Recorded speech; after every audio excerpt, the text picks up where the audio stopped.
the universe. The Legends of Grayskull podcast. Legends of Grayskull is a fan podcast exploring the vast worlds of He-Man and She-Ra. Join Sean Scavarna and Matthew Duke as they discuss the history and mystery of Eternia and Etheria, diving deep into all incarnations of Masters of the Universe. Hey, you know who's back? It's the Legends of Grayskull podcast. Now that you know, let's go. Get ready for the show. It's the Legends of Grayskull podcast. Sit back and enjoy the ride. Right now. Hello, everybody, and welcome back again to L.O.G on MYP, the fan miniseries where we discuss the He-Man and the Masters of the Universe 2003 MYP series, episode by episode. I'm Matthew Dooch, here again with Curtis Ackerman. Curtis, we're back, baby. We are, again. And again, and again. Yes. So yeah, we're finally here. We're at the end of season 1 of the MYP series. It's been a heck of a build-up, so I'm excited to get into it. It's an interesting few episodes we're going to go through over the next few weeks. So hopefully with no schedule allows further interruptions. Yeah. So, but right now, let's start off with the important details. So we've got the Council of Evil Part 1. This was written by Dean Stefan, directed by Gary Hartel, and story edited by Dean Stefan. The final draft was recorded on September 16th of 2002, and it originally aired in the U.S. on October 4th of 2003. Again, special note for our Canadian viewers, it aired for them on May 10th of 2003. So, gotcha. And the Cartoon Network episode description: the members of Skeletor's newly formed Council of Evil are capturing the Masters one by one. Question: do you think any of the 5 people that actually watch this are from Canada? I would think so. I think we got a good chance at it. Yeah. Okay. I haven't looked at the breakdowns in a while, but yeah, Canada was definitely a percentage of our viewership. Meaning one person. We were also big in Germany, so. Gotcha. Yeah. We're probably not big anywhere now since we, haven't kept a steady schedule, but we're back. Hey, and, that has we're never here. Stopped me and Sean before. That's true. From having regular viewership. So, gotcha. Oh.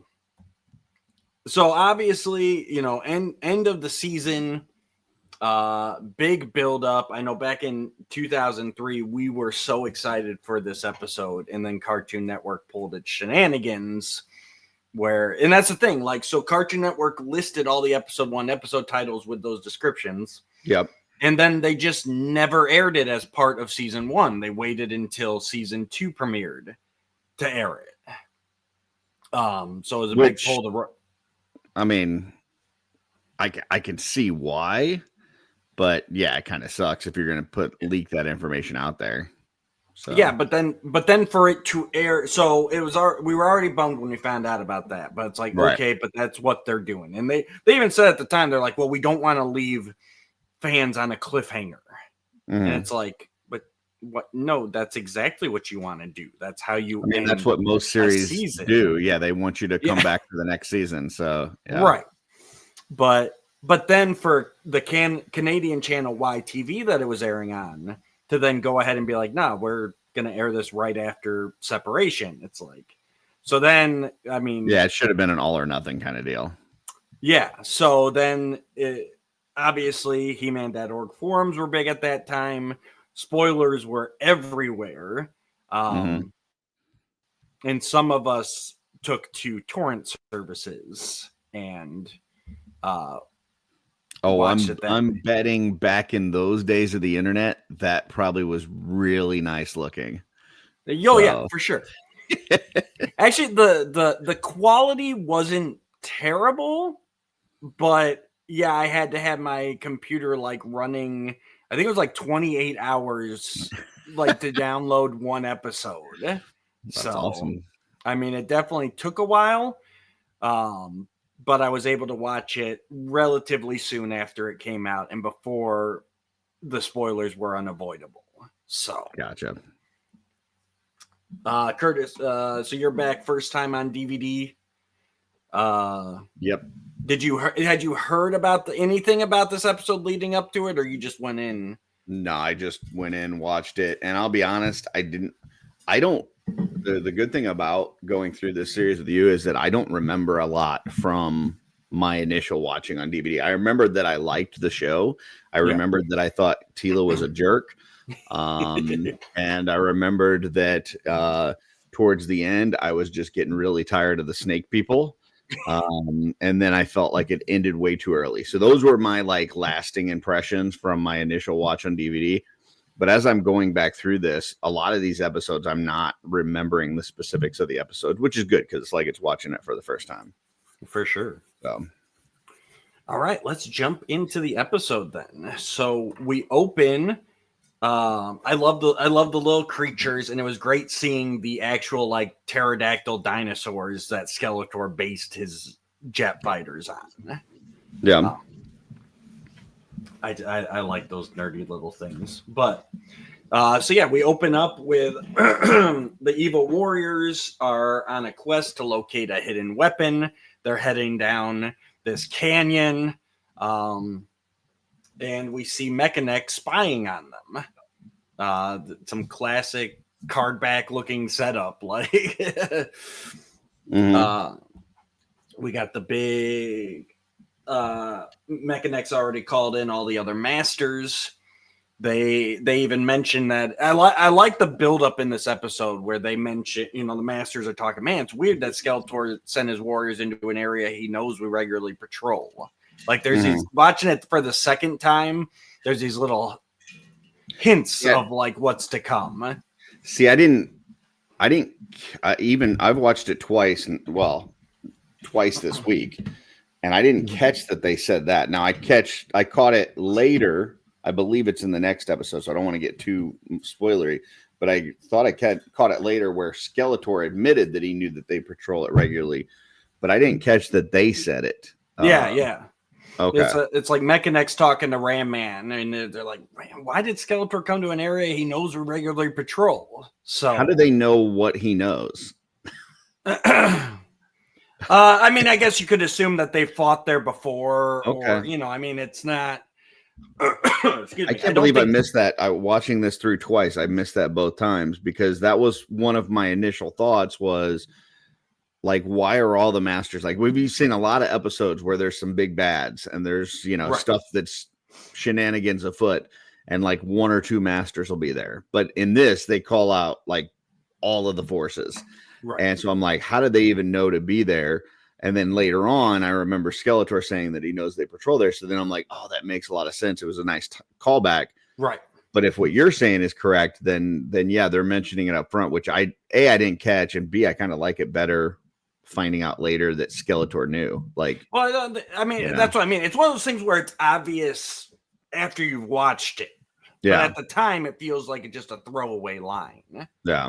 Well, I'm glad I missed it because I think that makes it worse.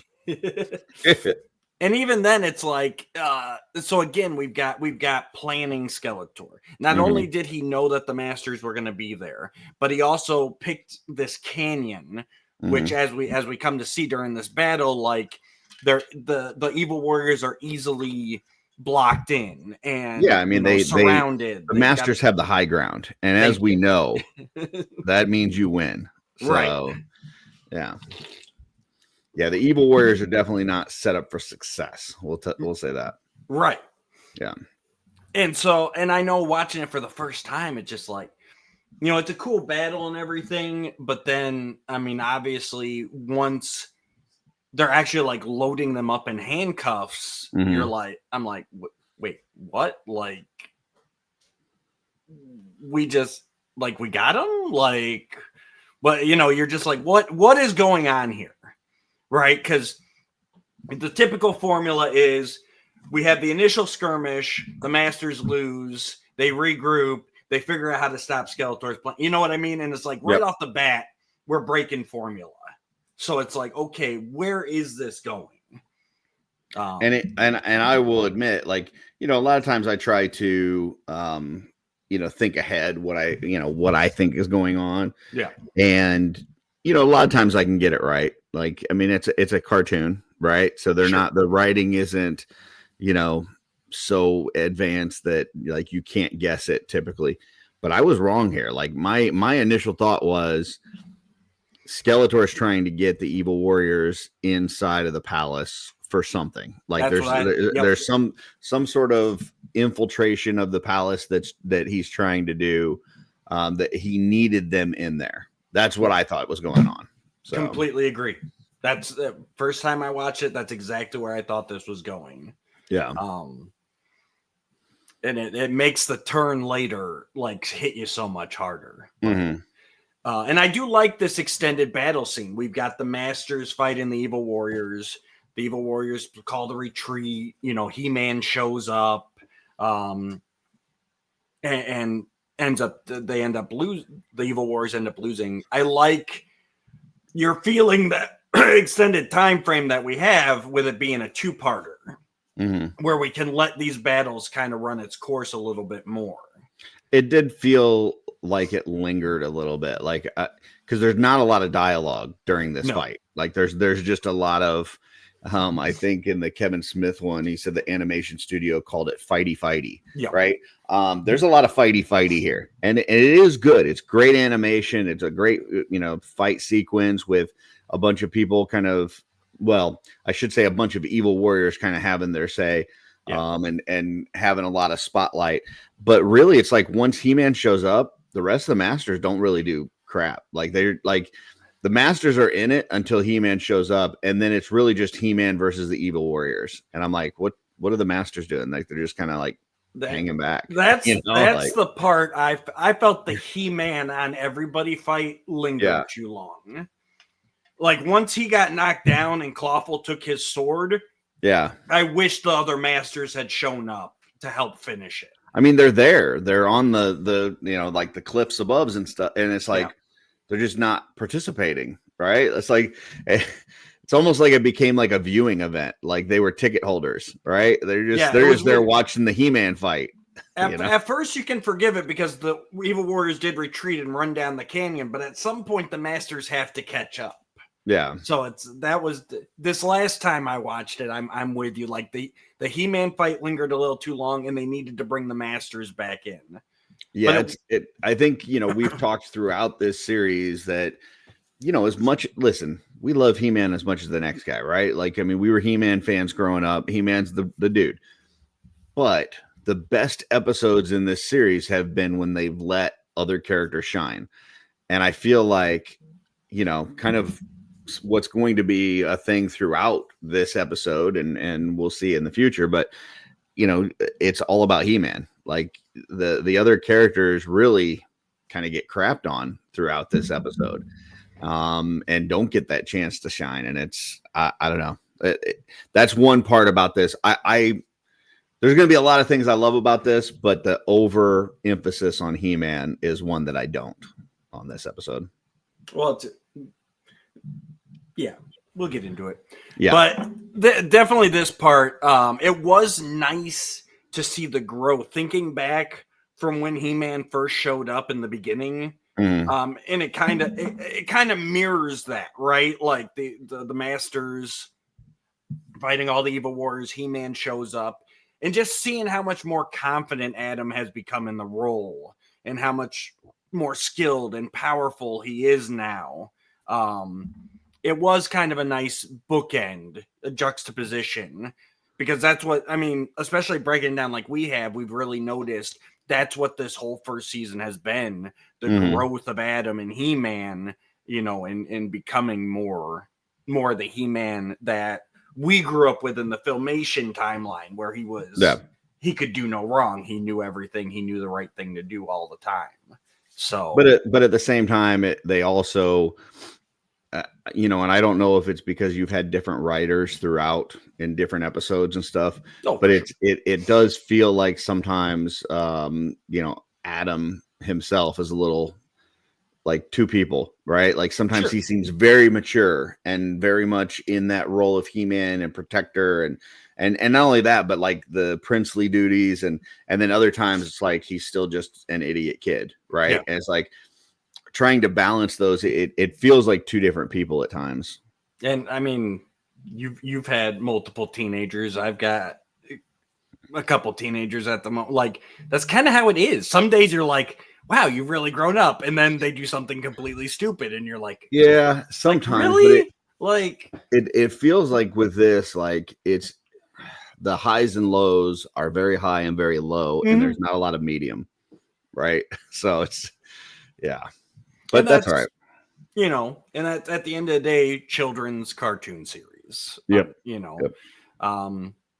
But I do like that we'll get to it in a bit, but there's quite a few lines in this, and especially the second part where it's like, okay, you're writing this one up a little bit, which makes it even more drastic what you're saying to your point. The episodes where they do write it down, it's very, very two ends of the spectrum. He-Man defeats them all. The Masters approach and arrest them.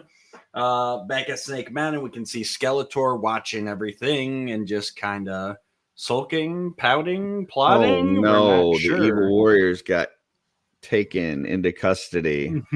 I mean, Panther's mad. Panther is angry. I don't think Skeletor let Panther know kind of what the plan was, because Panther is like ticked off. So, but yeah, Skeletor's like, oh no, what are we gonna do? Yeah. But we see the evil warriors being led to this new prison that Man-at-Arms has built specifically to hold state of the art. State of the art. No more little lizards breaking them out like in Snake Pit. So no, there's no way a little lizard will ever cause any problems in this place. Eternium bars so that they can't chew through them. Evil Lynn's got the metal casings over her hands so she can't cast any spells. Which was I don't know, like where does her I guess the question I would have is where does her magic come from? Because on the battlefield she was getting ready to do something, and then Stratos steals her wand, and then it's like she doesn't have anything. So is the power from her wand? Is it power from her hand? Like what's the we see her cast without the wand. I think the wand is kind of a conduit.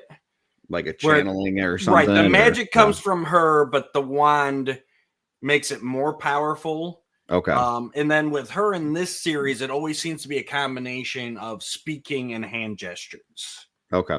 So I think locking down the hands, she can't do the hand gestures. Taking away the wand makes the spell not distribute as well. Gotcha. Okay. And the only other thing they could have done is slap a steel plate over her mouth, but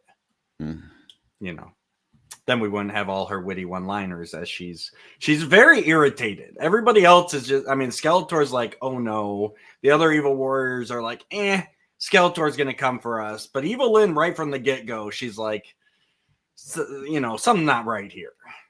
She's not happy. That's for sure. She's not happy. She's not, And you just kind of get that feeling like she knows from the get-go, like something's off here. This isn't Skeletor. This isn't how this should have gone. And why wasn't I in the loop type of thing? Like right off the bat from her. Because they have always written her very smart. If I'm them, I'm wondering, why did Skeletor send us for this weapon? We don't even know what the weapon is. Nope. And he didn't come with us. Like where was Skeletor? Right. Like those are the questions I'm asking. Like we just got taken in. The Masters were all there. It was almost like it was a trap. And where the hell was Skeletor? Yeah. See, and I think Evil Lynn's processing all that. Yeah. Already. The rest of them are just like, shit happens. Yeah, they're the yeah. insert clawful voice. So, and now here is my biggest complaint with this episode. I bet it's the same as mine, and it's probably right underneath my name there. We lock up the evil warriors. We go, Skeletor's got nobody. Let's stand down across the nation. Mm-hmm. Everybody gets a formal leave. Yeah, the guards go home. Yep. Randor and Marlena just go. Well, they're going to go on a cruise or something. They're going there. Yeah, they go on a vacation. Everybody's down. There's like one Man-Arms is the only one left watching the prison. Like ever since that barrier came down, we've been fighting for our lives. But now all of a sudden, we've arrested a few evil warriors, and immediately they just go, "Hey, it's over. We won." Right. We don't have Skeletor, and granted, he is the main guy, but he's just one person. It's fine. It's fine. And all I wish, if they had just shown me a passage of time here. Yep. If a single line, from Man-at-Arms saying, it's been 3 months and Skeletor hasn't made a move. Yeah. Or we cut back to the prison and Evelyn, Beastman's like, don't you worry, Skeletor's going to get us. And Evelyn goes, it's been 3 months. He's not coming. Yeah. Like, just something to show that there was there was actually a lull in activity. As far as we know, it's the same day, maybe the next day. Like it feels like it's immediate. Yeah. They lock the doors, and as they're walking out of the prison room, Randor's like, all right, everybody go home. Yeah. Bye-bye.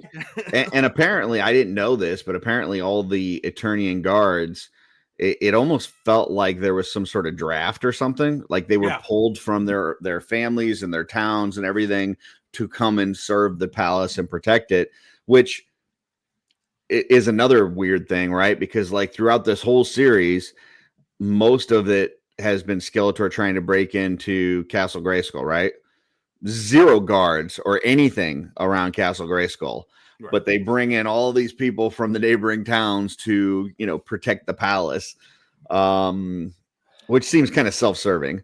Right. And so then, within, relatively quick time of getting these evil warriors, no Skeletor. They don't go, hey, let's finish and get Skeletor first. And once we've got him, then, let's, call it a day. But they're just like, nah, we got the evil warriors. We're good. Everybody go home. Yeah. We're fine. We're all fine here. How are you? I mean, it would have been a great scene, even they go to Snake Mountain and it's empty, it's abandoned. Skeletor. Yeah, like Skeletor, it looks like he's left. Right. Like he ran off, tail between his legs. Right. Like he could, and I could see Skeletor doing that. Like, okay, they've got my evil warriors. They're gonna come for me. I just have to lay low for a couple months. Disappear, and And all of this stuff that we're talking about could have easily fit in this episode, with it still ending where it ends. Oh, for sure. If you just cut that fight scene with He-Man down just a little bit, you take, that fight scene seemed like it lasted for 10, 15 minutes. You cut a couple minutes off of there. You add that throwaway line, like you said, about it being a while from Evil End. You throw in them going to Snake Mountain to try to find Skeletor, and he's not there. And then all of a sudden, okay, it's been a passage of time. We're going to go ahead and let these people finally go home to their families. They've been away from their families for a while. And it's the right thing to do. Right. Not that we're trying to go on vacation. I think the Marlena Randor thing I don't think that's necessary, but as far as sending the guards and everybody else away, I could see that after that quote unquote passage of time. Yeah. I like that they take the king and queen out of it. I like that they take them off the board, kind of. I do too, but I wish they would have done it in a way that it was there's something that's been there's some sort of diplomacy or something that's been on the back burner because, all of this fighting and stuff. And now that everything's under control, he can go to this, far away land and kind of work on, something that he's needed to work on or whatever. Not just we're going to Tahiti, or whatever it is.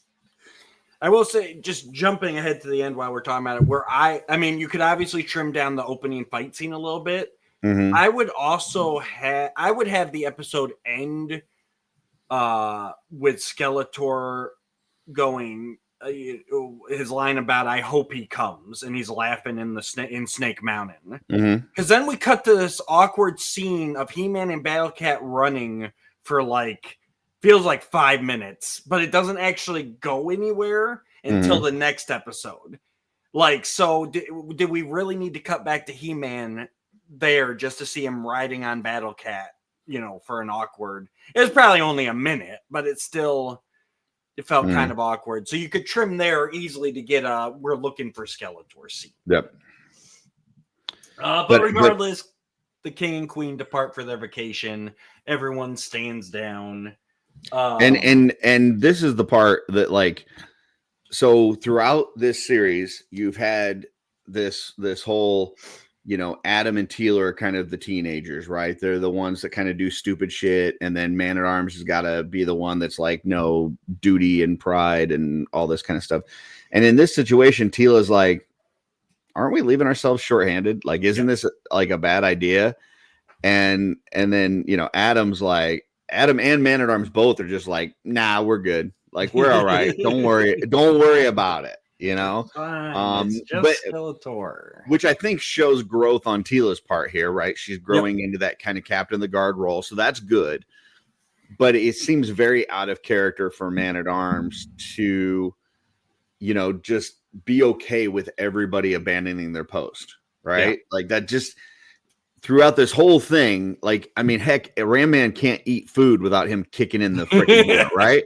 Yes. But now he's like, yeah, you go fishing, you go hang out with your people, everybody go home to their families. We got this. We good, fam. Where Teela's like, yeah, I'm not so sure about this. So, yeah, completely agree. We see we got Buzz-Offs going together, Viridian Honeyberries. Orko joins Stratos on a trip home to Avion. Roboto and Cyclone are playing chess. And Ram Man and Manny Faces go fishing. Skeletor still watching via the Doomseeker, sees all the heroes scatters, and reveals that he has set all this up to divide and conquer. Who was it that said divide and conquer? Oh, yeah, me. I love arrogant Skeletor. It's a good plan. No, for sure. I mean, it's working. Throughout all of these episodes, whenever he's had, some sort of idea, some sort of plan that looks like it could succeed, all of a sudden the masters kind of team together, and it's that partnership and teamwork that ends up taking him out. So separating all these folks and taking them out one by one makes a lot of sense. But he doesn't have anybody with him. How's he going to do it? I don't know. To be determined. Luckily, we see he is joined at Snake Mountain by several people hidden in shadow, and he dismisses them to attack the unsuspecting masters. We see alarms being raised, and Man-at-Arms sends Roboto, Cyclone, and Mechanic to different areas to investigate. And even here, Roboto, as they're heading off on their sky sleds, the masters are talking, and they're like, "What could it be?" And he's like, probably just some villager infighting, maybe it's animal disturbance, just general keep the peace kind of stuff. Yeah. So they all head off in 3 separate directions.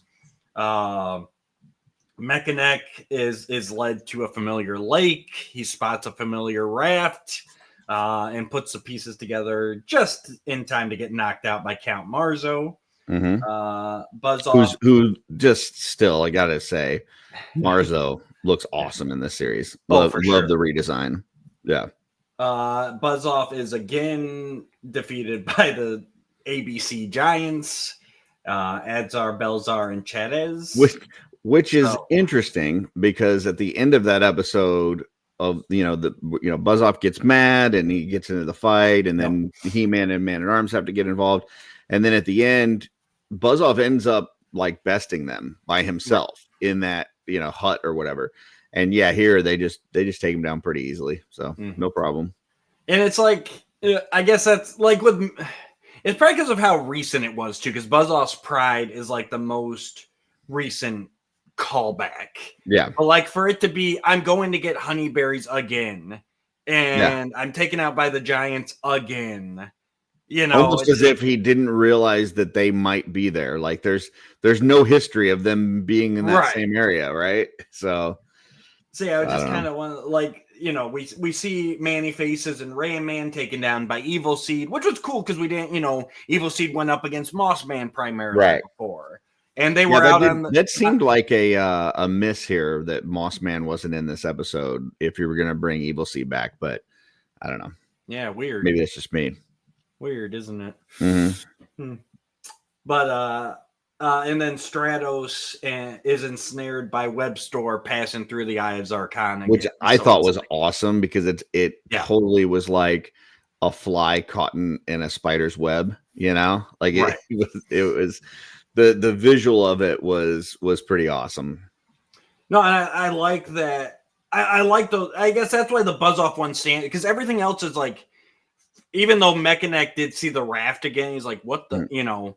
Yeah. But it felt different because he didn't even like go against Marzo toe to toe at that point. You know. Mm-hmm. And then you got Stratos being ensnared in the giant web.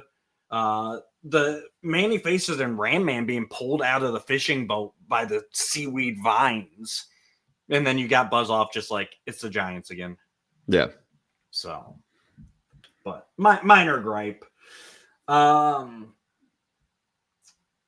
Man-at-Arms departs for the Sands of Fire to investigate an explosion, leaving because there's more alarms going off. Yep, Tila and Prince Adam are left alone to guard the palace, which Adam's happy about. He couldn't be happier, right? Like a gravy, kind of just sitting at the palace, kicking your feet up. You know, this is that.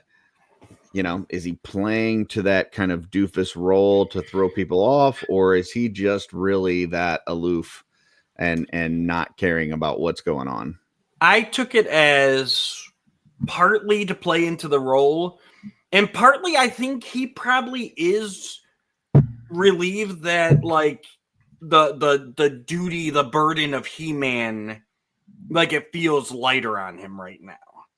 Like it's just Skeletor. We essentially won the war, you know, and I can be a bit more me. Like I really think it is quite a well-deserved rest for the young prince, where he doesn't have to juggle the dual life here, and he might even be thinking about the future, like, okay, maybe I won't have to deal with this burden through my whole life. You know, maybe I can get back to being me.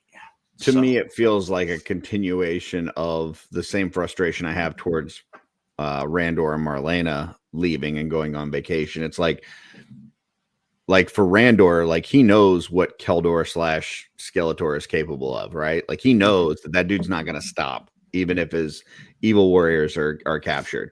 And so for him to just kind of up and leave, it's like, man, that just doesn't feel right.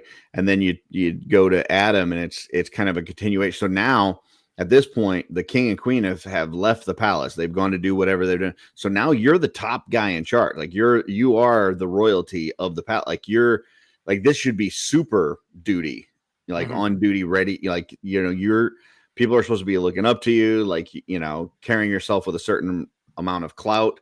And he's just like, you know, kicking back, relaxing and chilling. And it to me, it shows a level of immaturity, which I get it. He's still kind of a young guy, and he still is going to have that. Sure. But it feels so, like I said, hot and cold. Like it's so, you know, very much in the He-Man, like doing everything that you're supposed to do. And, you know, carrying that weight on your shoulders. And then this kid that just doesn't care at all. And it's just, I struggle with the highs and lows. So I got you.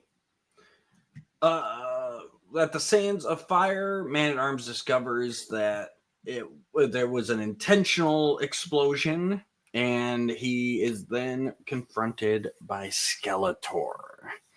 I love this exchange between Skeletor and Duncan. 100%. Yeah, you feel the history. Duncan, for the only time in the series, calls him Keldor. Yeah, and you just you get that rivalry that we've known each other for probably damn near our whole lives. Well, and if I'm Skeletor, having gone through what we've seen this season, I definitely tell myself that Man-at-Arms is the threat, right? Like if He-Man is off the table, or if you're not, like, we're going to get to him later. Right. The number one kind of strategic threat is Man-at-Arms. So if you've got, this Marzo going over here, and you got Evil Seed going over there, and you're doing this whole divide and conquer thing, and I'm Skeletor, and I go, well, who am I going after? 100% it's Man-at-Arms. And so it makes total sense. I thought it was brilliant. I think the way that he has it set up to where, once again, he's got the high ground now, right? Man-at-Arms is kind of down in this gully, investigating. Skeletor's got the high ground, and he knows this is the big threat, and I need to focus on taking this guy out myself. I can't trust this to anybody else. Yeah, and you even get that bit of personal, like, Skeletor takes that dig. You've always hid behind Captain Randor, then He-Man. Like, we've fought a long time. You can feel Skeletor's frustration of, like, we've fought a long time, and it's never been you against me. You've always had your little strong buddy to save your butt. Like, and you can tell Man-Arms at the same time. He's, he's hesitant. He's like, same thing. I've never gone up against you alone, and they go at it. Man-at-Arms lets loose with literally everything he's got, and it is not enough to best Skeletor. And Skeletor even lets him know that he allowed the evil warriors to get captured. Yep. So this has all been part of his plan. And at that point, like, you don't hear dialogue around it from Man-at-Arms, but he's got to be thinking, oh crap, I screwed up. Like he got me. Like not only did I, allow all the guards to leave, I let the, king and queen go off to, who knows where. Are they getting ambushed right now? We don't know. But, I've now put us in this bad situation through overconfidence, which is something that he doesn't normally do. Normally he's like, he keeps pushing even after the fight is won. And in this case, he let his guard down, and it backfired. So Yep. The one time the Skeletor outthought him, and that's the worst part to Man-Arms. You can see in his face. He's like, I got outplayed. Like, I am the guy who always thinks 3 steps ahead. And Skeletor thought 4 this time. He still gives it everything he got. He goes to magic against technology. That scene where he lets loose every missile he's got, and then the smoke clears, and it's Skeletor just holding him there, like, blasts all his armor off, and tows him back to Snake Mountain. Like, you feel that defeat. Yep. Orko returns back to the palace to let Adam and Teela know that Stratos was captured. Prince Adam makes Teela stay and stand guard while he goes to find He-Man. Well, she tries to get a hold of some folks first. She can't get a hold of anybody. Yeah. And then, then he says he's going to go find He-Man and that she should stay there. And he just kind of takes off. And she's there like what just happened? So, and even, I mean, the animation for these 2 episodes is on point, and you feel the atmosphere, like you feel the emptiness of the palace, and the lights are dim, like there's no sound, there's no, like, Teela sitting there alone as Adam runs off, and you just feel that, like, no, they really cleared this whole place out. Like, it is just Teela. We do get our transformation of the episode. Might be one of the latest first transformations in the series. We saw He-Man earlier, but we didn't see him transform. Correct. Back at Snake Mountain, we finally see the fully revealed Council of Evil as Skeletor praises them for succeeding in the plan. So what I love about this as well, and we've talked about it all season, like, Skeletor's a planner, he's a thinker. That's how he goes toe to toe with He-Man, because he's up on him. And I like the fact that he's assembled the giants. Marzo Evil Seed. Like, he got Marzo's amulet back to give back to him. He freed Evil Seed. I like how it shows without telling you or anything or beating you over the head, but it's like Skeletor was observing more during this season than we realized. Yeah, he was able to recruit all the kind of free agents out there, right? Like all the guys that were causing havoc but were not part of his team. He was taking note of it, and he was like, okay, if I can bring these guys into the fold, it allow me to, set up this plan that I want to, unleash. So, yeah, and I just love that, and in a way where it's not like the Masters couldn't suspect it, because it's not like when they defeated Marzo, we saw Skeletor fly by or anything, but like he's always there, and he's always trying to see what he can turn to in his advantage. Web Store, we saw the sneak peek of him in Snake Pit, where he was the guard who alerted Skeletor to Cobra Khan entering the Snake Pit area. But now we see him fully revealed finally. What do you think about Web Store? This is his technical first full appearance. Oh, I thought he was great. I mean, I'll have some other thoughts on him in the next episode, but in this episode, I thought, he was fantastic. There were a few folks that I thought were missing. And we'll get to in a second with the snake people, obviously. But the other one was like Clawful's cousin or whatever, like the other claw dude. Like, I thought that would have been a good one to kind of pull in. But otherwise, everybody feels like they're, like all the bads from the season feel like they're kind of represented here. So for sure, I think with Claw, the cousin, I think because he already had a direct tie to Skeletor, like. And he failed Skeletor ultimately in the island episode. Yeah. I think that was like all these other guys had no affiliation with Skeletor. That's true. So that was the thing. We don't want and that could have been a nice line. Like, man, I'm saying, we checked on the Claw people. Skeletor's not there. Like, the known associates type thing. It was all because you're right. These other ones, like there was no indication that Skeletor even knew who they were. Right. So. I think that was the key in Skeletor's plan. Yeah. I believe it's Marzo asks isn't Skeletor worried that He-Man's going to come and free his friends? And Skeletor reveals, very amused, that he's counting on it. Mm-hmm. So phase 2. Very confident about his ability to take out He-Man, who he has not been able to do at all yet. So, but yes, he is very confident. So everything's working so well. So he laughs maniacally as He-Man and Battle Cat race toward Snake Mountain, and we have our first to be continued since the beginning. Which also means no moral. Nope, we get a little next time on He-Man and the Masters of the Universe, and we get a little sneak peek at the next episode. So that was a journey. Yeah. Unfortunately, no curious translations this time. They just it's just Council of Evil in foreign languages. So any other like deleted scenes or anything from this? Yeah, let's take a look through here. And it is part of the trivia is, in Italy, for the beginning, remember, they made up unique titles for each episode, but they did not do that again here. In the script, it is stated that Stinkor is placed in a special isolation chamber within his cell.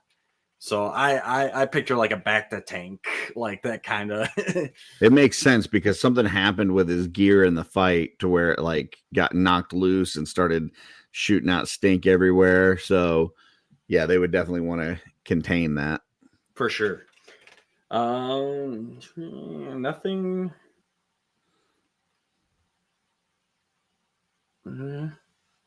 It'd be nice if they were like, oh yeah, and originally there was going to be a passage of time, and Yeah, nothing like that. I mean, it's really trivial stuff. The biggest thing is when Panther takes a swipe at Evil Seed, and Skeletor tells him not to play with the guests. Originally, there's supposed to be a scene where Panther had a piece of root in his claw and was chewing on it. That's he funny. actually ripped a piece off of Evil Seed. And that's pretty funny.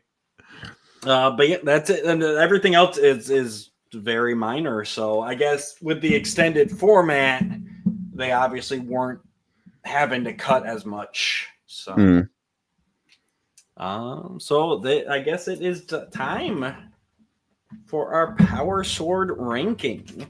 I know it's been a while, so we'll go back through it for you guys. So, 3 Power Swords is the best of the best, perfect episode. 2 Power Swords is a very good, above average episode. 1 Power Sword is a good episode. Then we got the Cosmic Enforcer. That's neutral, right down the middle, neither good nor bad. Then we got the Havoc Staffs. 1 Havoc Staff is a bad episode. 2 Havoc Staffs is an even worse episode. 3 Havoc Staffs, that episode should be banished to Despondos and never viewed again by anybody. Curtis, you want to go first, or you want me to go first? You know what? You go first this time. Okay. So Council of Evil, Part 1. This one definitely. I mean, we're left with the cliffhanger because a lot of times, like with the beginning, we had a hard time because it felt like it wasn't finished. I know it ends with the cliffhanger, and technically it doesn't finish for a while, but this one still feels like a good, like you got a whole story. You got Skeletor's plan. You got the Evil Warriors captured. I feel satisfied even after just watching Part 1. Like, that was a good story. I can't wait to see what comes next. Seeing all the non-affiliated villains come back. Seeing Skeletor's plan work. There's great character moments in here. And like I said, I'm really feeling the growth of these characters. I was excited the first time. I huddled with my friends around my computer to see this episode. I'm still excited to this day. I'm going the full 3 Power Swords. I know I complain about not having the passage of time, but like in the grand scheme of the episode, I can forgive it because everything else is just so damn good. So, throughout this series, as we've evaluated episodes and stuff, we've looked at some stuff and said, hey, there's a plot hole here. This doesn't make sense. Sometimes I think it's just like character flaws, right? Which is kind of that stuff happens. Like, Man-at-Arms getting overconfident that's not a bad writing. That's just a character flaw. Like he allowed himself to let his guard down. Marlena and Randor immediately moving off. Now, would a passage of time had made the story feel better? Yeah, it would have. Sure. But it could just be a lack of judgment. It just, could just be a bad call on their part. So I'm trying not to let that stuff affect my rating here, because one of the things that I have loved about this series, and we talked about it early on, is this seems like a much more vicious Skeletor that has, he's very smart, right? Mm-hmm. But even Skeletor has his flaws. Like, I kind of, working in management for many years, like I found myself evaluating Skeletor's management skills in this episode and the next, but it kind of, like, I look at it and go, he's one of those folks that knows how to come in and drive the numbers, right? He knows how to drive change and accomplish a goal or whatever. But he's not somebody that's really good with managing his team. He's not somebody that inspires confidence or inspires teamwork. And that usually is his downfall. Yep. That's not bad writing. That's actually good writing, because I see that every day. I see there's folks that are good at their job, but they're not good at working with other people. And I think that's him. Like, the fact that he is willing to sacrifice his evil warriors for this grand scheme, does it work? Yeah, it does work in the fact that it divides the masters. It allows him to implement these other folks that he didn't have a relationship with in order to, kind of start taking them out one by one. So the results are there. But in the meantime, the people that have been most loyal to him, he totally sacrificed in order to make that happen. And I have to feel like that's going to come back to bite him. And so because of that, because of all of this stuff in here, and the fact that we see this much more strategic Skeletor, I also am giving it 3 power swords. I was between 2 and 3 because of some of the, time passage and all this and that, but I'm just chalking that up to, just people making mistakes and not being perfect. And we've seen that that's what we've praised this series for, especially Man-at-Arms. That's why this is my favorite Man-at-Arms, because he feels real. He feels like a person.